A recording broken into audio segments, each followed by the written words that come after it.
O Senhor esteja convosco. Ele está no meio de nós. Proclamação do Evangelho de Jesus Cristo segundo Lucas. Glória a vós, Senhor.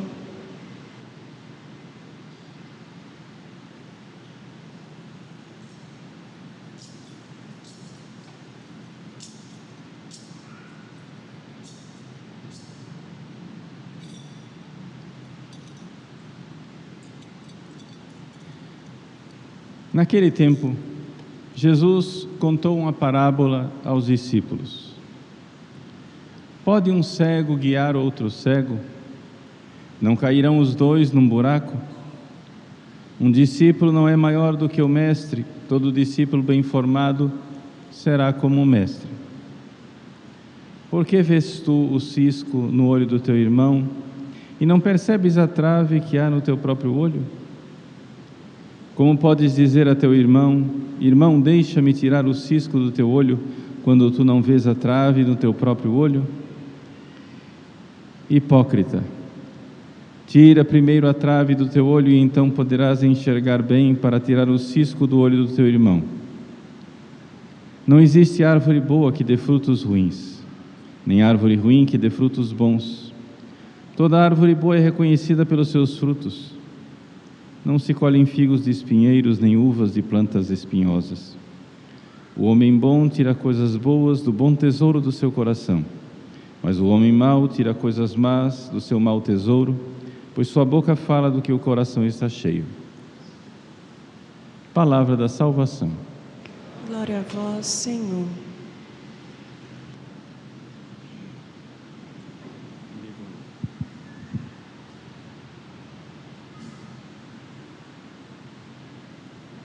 Meus queridos irmãos e irmãs, antes de fazer a homilia, gostaria de recordar que essa Santa Missa está sendo rezada em ação de graças pelos acontecimentos da última quarta-feira. Na última quarta-feira, nós recebemos a alegre notícia da nomeação do nosso novo arcebispo, Dom Mário Antônio da Silva. Então, queremos agradecer a Deus pelos 17 anos de episcopado de Dom Milton, todo o bem que ele nos fez, né? Cuiabá tem 59 padres encardinados, mais 3 diáconos, que vão ser padres muito em breve, são 62. Destes 62, somente 9 não foram ordenados por Dom Milton. Então nós estamos falando de 50, né, e mais padres que foram ordenados por Dom Milton.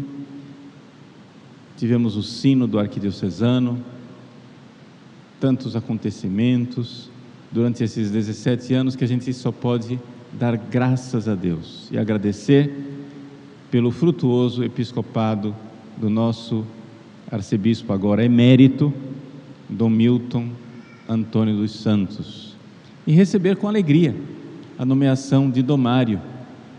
Dom Mário é um homem muito bom, né? O sentimento geral dos padres da nossa arquidiocese com a nomeação de Dom Mário é de muita alegria, né? Os contatos que nós já tivemos, os vários padres, o próprio Dom Milton por telefone com ele, os preparativos da sua vinda próxima para tomar posse da arquidiocese, tem sido tudo muito tranquilo, com muita alegria, com muita gratidão. Estamos recebendo o Dom Mário realmente de coração aberto. Eu pediria a vocês que não dessem ouvidos o zum que acontece aí pela internet, às vezes alarmando as pessoas, né? Algumas pessoas ficam sempre um pouco aflitas quando fala de troca, de mudança, né? Mas conhecimento que nós temos de Dom Mário e aquilo que é a nossa arquidiocese, né? Tudo isso mostra que haverá uma transição muito benéfica e que nós iremos viver, né, momentos verdadeiramente da graça de Deus, que que Dom Mário é um grande presente de Deus para nós. Então, estamos muito felizes, poderia dizer até mesmo entusiasmados com a nomeação de Dom Mário, e isso é do fundo do coração. Eu digo a vocês, a gratidão desde quarta-feira, né, tem tomado conta do meu coração, nas minhas orações, com muita alegria mesmo. Então, queria transmitir isso para vocês e dizer que essa missa é ação de graças pelos 17 anos de episcopado de Dom Milton, e ação de graças por essa maravilhosa nomeação de Dom Mário, um verdadeiro presente, né, de São José para a nossa arquidiocese. No Evangelho de hoje, nos coloca diante do fato de que o homem mau tira coisas más do seu coração, e o homem bom tira coisas boas do seu coração. Isso nos mostra o que é verdadeiramente a evangelização. Nós pregamos o Evangelho, nós queremos o coração das pessoas. Quando Jesus veio ao mundo, Ele veio para conquistar corações. É interessante nós notarmos isso, porque isso não é óbvio em todas as religiões. Vocês vejam, por exemplo, no Islã, a religião dos muçulmanos. O Islã não tem em vista o coração das pessoas. O que interessa dentro do islamismo é a obediência, ou seja, que levar as pessoas a obedecer às leis, né, que estão lá estabelecidas, e se eles conseguirem que todo mundo obedeça, não interessa se interiormente as pessoas têm fé, se as pessoas creem profundamente ou não. O que interessa é impor desde fora uma obediência, impor de fora para dentro uma obediência, mesmo que isso seja na base de armas, na base de ameaças, de leis, de violências, de punições, de castigos. É impor essa obediência, essa submissão. Para nós cristãos, o mais importante é o coração. O mais importante é se o nosso coração está verdadeiramente convertido, de tal forma que nós, e isso é uma característica própria do cristianismo, nós falamos de hipocrisia, porque o próprio Jesus falava de hipocrisia. Nesse evangelho de hoje, ele chama de hipócrita. E por que aqui o que é hipocrisia? Hipocrisia é quando você tem um comportamento externo que não condiz com o seu coração. Aquele comportamento não brota de uma conversão interior, de uma conversão verdadeira, de uma conversão íntima. Ou seja, é próprio de Satanás, é próprio do diabo ter uma língua bifurcada. O diabo tem uma língua bifurcada porque ele diz uma coisa para um, depois de uma coisa para outro. Ele é hipócrita, ele é mentiroso, ele é o pai da mentira. Ou seja, externamente uma coisa e por dentro outra coisa. Por fora, bela viola, por dentro, pão bolorento, né? Essa divisão, essa realidade que é dilacerante. Vejam, gente, ninguém aguenta viver duas vidas. É uma coisa muito destruidora, é autodestruidora. Viver duas vidas é um negócio que é horroroso, né? Você ser de um jeito na igreja, no altar, no seu dia a dia em público, e ser outra pessoa na sua intimidade, ser outra pessoa no seu coração. Isso é horroroso. Isso divide a pessoa e destrói a pessoa. Nós somos chamados a fazer essa união, essa unidade interior. E como é que a gente faz essa unidade interior?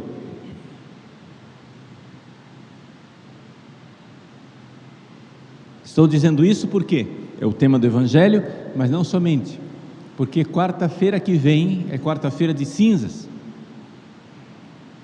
e nós vamos iniciar o nosso caminho quaresmal, que é um caminho de conversão, é um caminho exatamente para fazer isso que nós estamos aqui colocando no Evangelho, esse caminho de integração interior, de mudança do coração,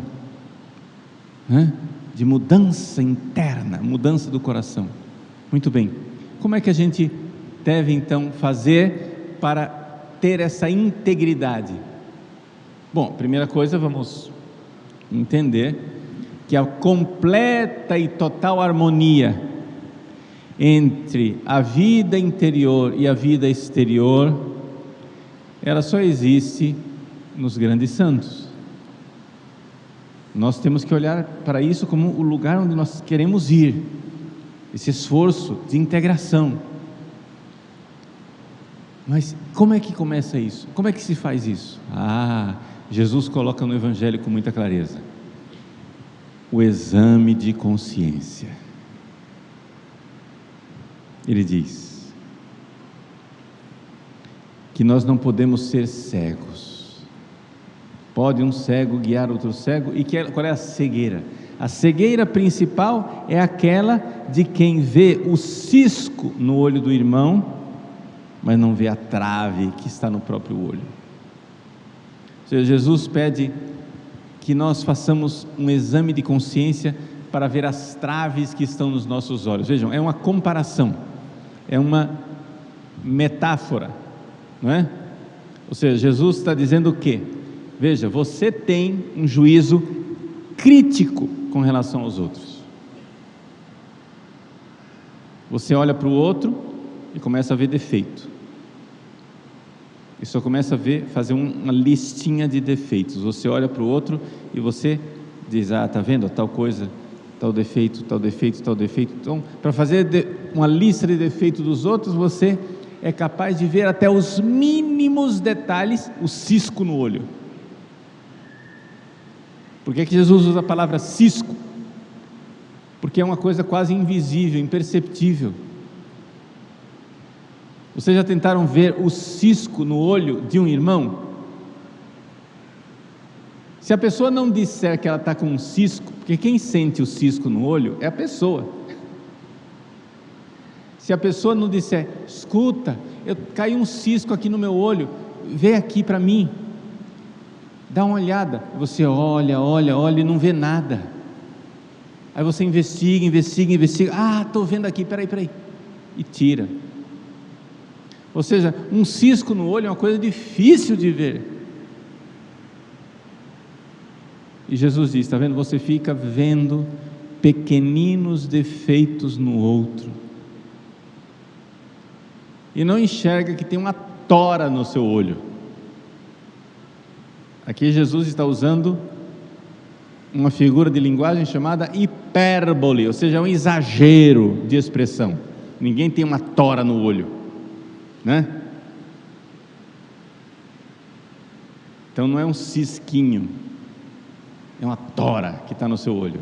Jesus está exagerando para dizer aqui: você tem defeitos gritantes. Uma tora você vê a metros de distância. Você tem defeito que todo mundo vê, mas só você não vê. E por que é que só você não vê os seus defeitos? Porque você não para fazer seu exame de consciência. Gente, o cristianismo é uma boa nova, é uma boa notícia, mas é uma boa notícia que começa com uma má notícia. Qual é a boa nova? A boa nova é o seguinte: tem remédio para a nossa miséria. E qual é a má notícia? É a miséria. Ou seja, um médico, quando você vai ao médico, a primeira coisa que o médico tem que fazer é lhe dar a má notícia de que você está doente. Porque se ele não der a má notícia de que você está doente, você não vai tomar o remédio. Então, qual é o primeiro passo quando você vai ao médico? O primeiro passo quando você vai ao médico é fazer um detalhado exame da sua situação de saúde.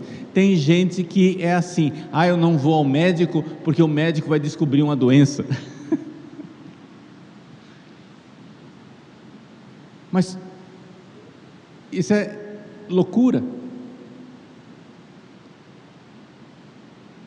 Veja, o médico vai descobrir a doença e você vai fazer o tratamento, se ele existir. Não, eu prefiro o conforto da negação, o conforto de não saber de minha miséria, o conforto de não saber da minha doença. Mesmo que eu esteja morrendo, eu quero esse conforto, né, interior, de não ficar tenso, de não ficar preocupado com a minha saúde. Eu prefiro a ignorância beata e feliz de quem está morrendo, do que a preocupação angustiante, né, e nervosa de quem sabe que está em tratamento. Gente, o Evangelho é salvação, mas é salvação para pessoas que sabem que estão perdidas. Então, para anunciar a boa nova do Cristo Salvador, a primeira mensagem que a gente precisa dar é o seguinte: você está no caminho do inferno. Esse é o problema. Esta notícia é dolorosa. Você vai ao médico e o médico diz para você: olha, você tem uma doença grave. Ai, não fala isso, doutor. Mas calma, tem tratamento. Só que tem que tratar, senão você morre. A doença é séria, a doença é grave, a doença é verdadeiramente importante, mas ela tem um tratamento. A ciência já descobriu um tratamento para ela. Então eu preciso te dar esse choque de que você está mal. Eu preciso dar esse choque de que você tem problema. E as pessoas não querem esse choque. As pessoas querem dar de ombros para o pecado. Gente, Deus que é bom, Deus que é misericórdia e bondade, veio nos dizer que nós estamos precipitando no abismo do inferno. Está todo mundo preocupado com a possível terceira guerra mundial que pode eclodir com a invasão da Rússia à Ucrânia. Rezemos pela paz. Rezemos, façamos penitência verdadeiramente pela paz no mundo. Nossa Senhora disse em Fátima que tudo isso pode ser evitado se nós fizermos penitência, se a humanidade mudar, se a humanidade se converter. Rezemos e façamos penitência pela paz. Nossa Senhora em Fátima mandou o anjo da paz. Nossa Senhora falou da conversão e que se nós não nos convertêssemos viria guerra, viria destruição. Rezemos pela paz. Só que acontece o seguinte: a verdadeira preocupação, a mais importante preocupação, não é tanto a guerra, mas é o inferno.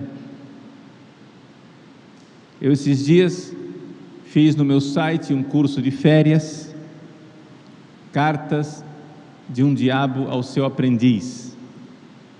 Essas cartas foram escritas por um autor inglês durante a Segunda Guerra Mundial, em 1941, C.S. Lewis. É uma série de cartas que foram publicadas no jornal Semana. Todas as sextas-feiras ele publicava uma carta onde um diabo mais experiente ensinava, para o demôniozinho, aprendiz, como levar uma alma para o inferno. E numa das cartas, o diabo mais experiente diz assim para o diabo jovenzinho: você está entusiasmado com a guerra, tudo bem, a gente se diverte um pouco de ver a guerra, de ver os seres humanos se matarem, toda a destruição, morte, caos, sofrimento, etc. Mas isso é uma cachaça, não dê bola para isso. O que verdadeiramente importa é se eles vão terminar no inferno ou não. Isso é que é a verdadeira batalha. A verdadeira guerra, ela já está acontecendo há séculos. A verdadeira guerra, que já está acontecendo há séculos, está dizendo o seguinte: sua alma está em perigo, existem legiões e legiões de demônios lutando para levar sua alma para o inferno. Essa é a única que importa. Gente, eu não desejo uma terceira guerra mundial, estou rezando pela paz no mundo, mas deixa eu dizer, uma guerra atômica que destrua o planeta é uma trivialidade, uma bobagem, diante do verdadeiro drama de nós nunca vermos a Deus. Esse é o verdadeiro drama. Por que esse mundo exploda? É triste, porque Deus não fez esse mundo para explodir. Deus quer que nós vivamos em paz. Deus quer que esse mundo viva em harmonia. Mas nós sabemos que esse mundo irá passar. Esse mundo não é eterno. Então, se ele explode, não é? Já ia passar mesmo. Mas o problema é se ele explode por causa de nossos pecados, de nossas desordens, de nossas desgraças, e nós não passaremos. É importante você lembrar disso. Esse mundo irá passar, mas você é eterno. Essa igreja aqui, ela não é eterna. Isso aqui vai acabar. O banco onde você está sentado não é eterno, vai acabar. Tudo que você vê, que você toca, que você sente, tudo isso vai acabar, mas você não vai acabar. Você é eterno, você é para sempre.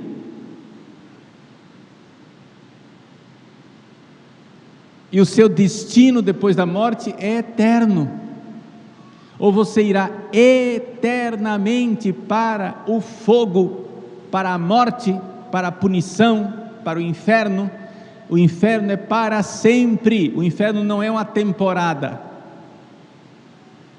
é para sempre.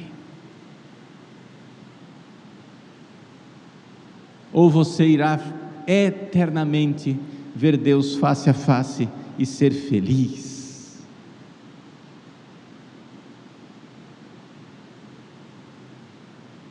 Isto é eterno. O resto é uma trivialidade.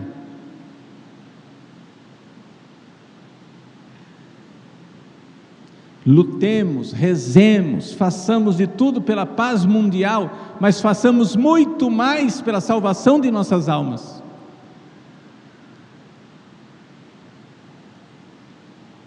A possibilidade de uma guerra que envolva as várias nações do mundo deve lembrar você que esta vida não é para sempre, mas que você é para sempre.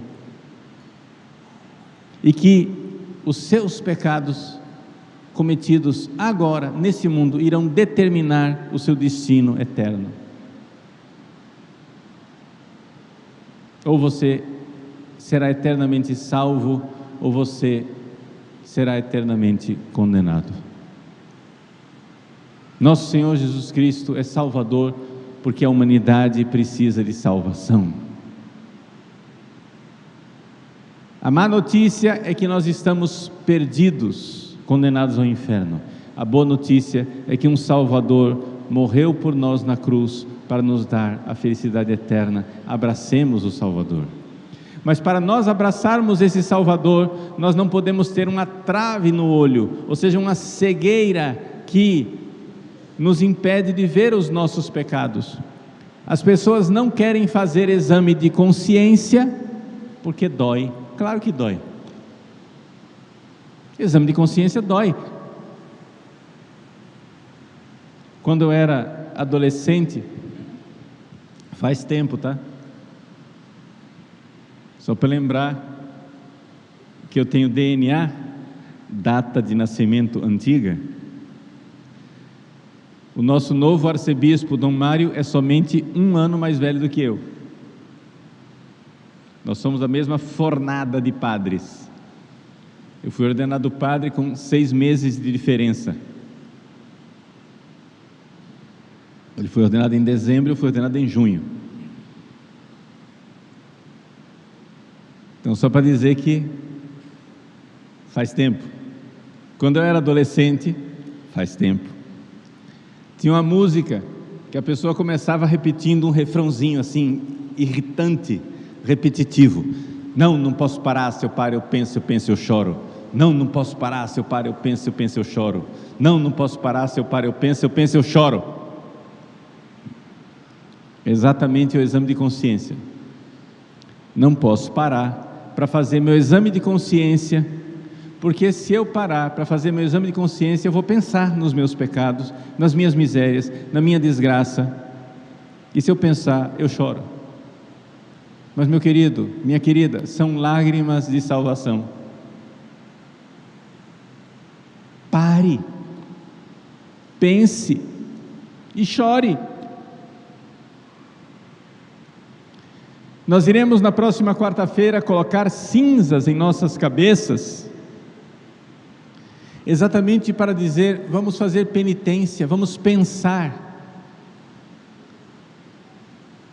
A cinza, memento homo, lembra-te, ó ser humano, pulvis es, tu és pó, et in pulverem reverteris, irás retornar ao pó. Ou seja, esta vida vai virar pó, só que a sua alma não vai virar pó. A sua alma é eterna. É essa vida aqui que vira pó. É a alegria do carnaval que vira pó, mas a alegria do céu, a felicidade do céu é eterna. E a miséria do inferno também é eterna. E para evitar a miséria do inferno e abraçar a salvação do céu, o que é que nós precisamos fazer? Pare de fugir da sua verdade. Coragem. Você sabe que Deus quer uma mudança na sua vida. Coragem. Faça seus propósitos quaresmais. O que é que você vai fazer? Os mais importantes e mais frutuosos propósitos quaresmais são aqueles que a gente não toma para a quaresma, mas toma para a vida inteira. Porque às vezes as pessoas dizem assim, vou ficar 40 dias sem carne, tudo bem. Mas se você colocar o propósito quaresmal de que você vai fazer meia hora de oração íntima, começa com meia hora de oração íntima com Deus, faça esse propósito, e quando terminar a quaresma, continue, para o resto da vida, depois quando puder aumente, vai aumentando o tempo, Faça propósitos quaresmais que você possa carregar para o resto da vida. Coisas que te atrapalham, desordens na sua vida que você quer ordenar. É muito melhor do que um propósito passageiro, evanescente, que você faz e de repente passa 40 dias e cai tudo por terra outra vez. Começa como um propósito quaresmal, até que você mantenha um hábito. Se você não reza o terço, faça o propósito quaresmal de rezar o terço. Se você não comunga todos os dias, faça o propósito quaresmal de procurar comungar todos os dias. Evidente que você precisa estar em estado de graça, se confessar bem, etc. Mas isso pode ser carregado para o resto da vida. Se você não faz adoração ao Santíssimo, faça o propósito quaresmal de visitar o Santíssimo. São propósitos que podem continuar para o resto da vida, para que você mude, para que você seja diferente. Mas, sobretudo, lembre-se sempre que nós precisamos viver na presença de Deus, e o nosso exame de consciência, constantemente, debaixo do olhar de Nossa Senhora, debaixo do olhar de Jesus, debaixo do olhar dos anjos, saber: eu posso tirar as minhas vestes diante de Deus, sem esconder nada, e dizer: eis-me aqui, Senhor, tende piedade de mim. E Ele tem, desde que você seja sincero, desde que você seja transparente, desde que você não tenha uma língua bifurcada, que vem no altar, diante do sacrário, diz uma coisa, depois lá fora você é outra. Tenha uma vida só, não seja hipócrita. Costure sua vida numa só vida. Rompa com o pai da mentira. Comece olhando para você. Comece vendo os grandes defeitos que você precisa eliminar, as grandes virtudes que você precisa imitar. É tempo de quaresma, é tempo de conversão, é tempo de graça.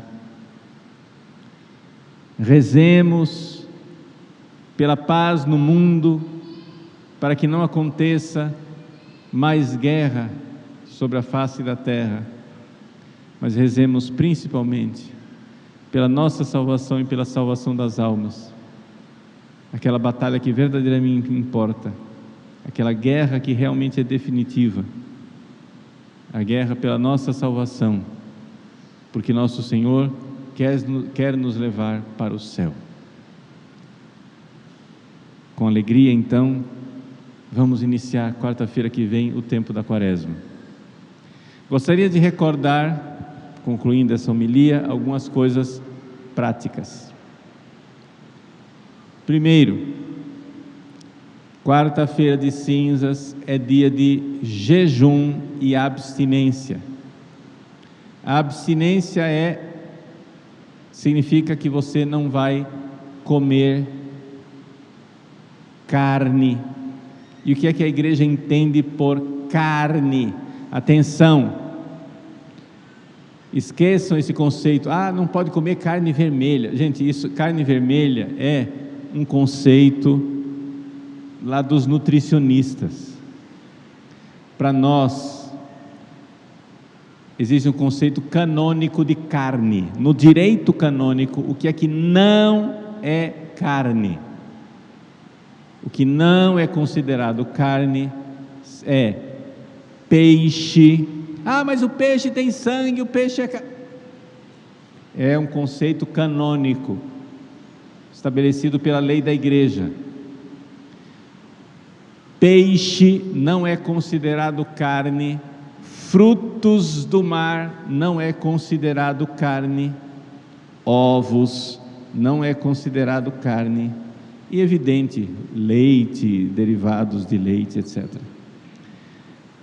O mais, frango, carne bovina, carne suína, carne de caça, sei lá, tudo isso é carne, ok? Então, o que é que não é carne? É peixe e frutos do mar. Pronto. Ah, padre, mas o peixe está muito caro. Ovo. Pronto. Resolve o problema com o ovo. Frita um ovo e pronto. É dia de penitência. Você não vai morrer. Gente, é um dia. Você entende o conceito de um dia? Ninguém vai morrer com isso. Ok? Então, abstinência. Então, quem cozinha em casa, prepara para a família, por favor, quarta-feira de cinzas, nada de carne. Agora, é também necessário o jejum. Então, o jejum para aqueles que são maior de idade, né, que não tem nenhum problema de saúde. Se você está com problema de saúde, você está dispensado do jejum, né? Por exemplo, se a pessoa precisa de uma dieta especial, sei lá, diabetes, está dispensado do jejum. Ou se uma mulher grávida, gestante, está dispensada do jejum, tá? E os idosos também dispensados do jejum. Então se você é maior de idade e não tem nenhum desses problemas, porque é idoso ou porque está com alguma doença, alguma situação especial, é necessário fazer o jejum na próxima quarta-feira. E em que consiste esse jejum? É muito simples, é um jejum canônico. Jejum canônico é um jejum muito simples, significa o seguinte: uma refeição, você escolhe qual vai ser essa refeição durante o dia, geralmente ela é o almoço, mas tem gente que prefere o jantar, né? Uma refeição, uma única refeição até a saciedade, tá? Você come até sentir que está satisfeito. Uma refeição até a saciedade. E as outras duas refeições, o café da manhã e o jantar, ou seja, qual forem as outras duas refeições, você fazer uma refeição bem reduzida. Ou seja, é simplesmente uma coisinha de nada, só para enganar, né? Bem pouco. Então, e é evidente, nada de lanches, etc. Então esse é o jejum canônico. O jejum canônico é uma refeição até a saciedade e outros 2 momentos para comer alguma coisinha. Se sentir dor de cabeça, aguenta. Se sentir um pouquinho de fraqueza, aguenta. Tá bom? Mas é o que nós iremos fazer na próxima quarta-feira de cinzas. Tá joia? Então, quarta-feira de cinzas além da sexta-feira santa, são os 2 únicos dias do ano que nós precisamos fazer jejum e abstinência. Vamos então preparar essa quarta-feira de cinzas. Já para dar notícia, nós iremos avisar no final também que teremos aqui missa na matriz da nossa paróquia, como de costume, às 6 horas da manhã, mas também à noite haverá missa na quadra, porque cabe mais gente, tem mais espaço, né? E distanciamento social, etc, etc. À noite na quadra, às 19 horas. Tá bom? Então essas são as 2 possibilidades. Recordando que quarta-feira de cinzas tem missa, mas não é dia santo de guarda. Ok? Não é dia santo de guarda. Então, pode trabalhar e não é obrigado vir à missa. É bom vir à missa, mas não é obrigado, tá? Então não é dia santo de guarda, mas é dia de jejum e abstinência. Ficou claro? Tá bom. Então, essas são as orientações para a quarta-feira de cinzas. Louvado seja nosso Senhor Jesus Cristo.